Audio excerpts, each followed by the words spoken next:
Dimanche 14 avril 2024, la justice congolaise a réussi à mettre la main sur l'ancien vice-ministre des hydrocarbures et cadre du PPRD de Joseph Kabila, Moussa Mondo, pour meurtre de son épouse d'origine malgache. Selon plusieurs sources concordantes, ce jeune cadre du Parti du Peuple pour la reconstruction et la démocratie aurait brutalement tabassé sa conjointe qui par la suite est décédée à l'hôpital des suites aux coups et blessures. Réagissant à cet événement malheureux, la cellule technique mixte de la masculinité positive, chapeautée par Madame Safi Kandolo-Julienne, a, à travers ses experts, condamné le comportement de cet homme et demande à la justice de faire son travail.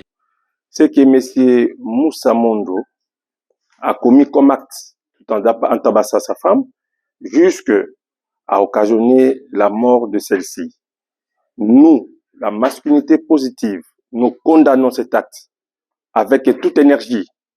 Nous ne pouvons pas comprendre qu'un homme, aussi, ce que je pourrais quand même dire aujourd'hui, la bonne civilisation commence par le respect des dames.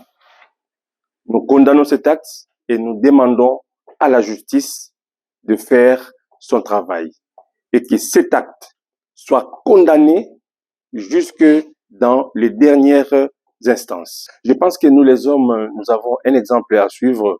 L'exemple, c'est les champions que nous connaissons tous aujourd'hui.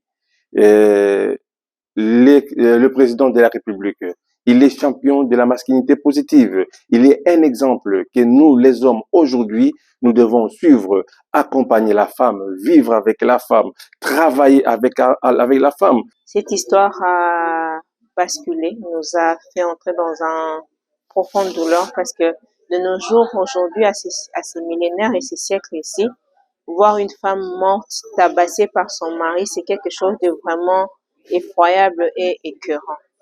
La masculinité positive bat son plein, ça fait des années, et on se demande c'est quoi la raison, c'est quoi la cause, même si c'était une cause, on ne sait pas parce qu'on n'était pas là, personne ne peut justifier ça.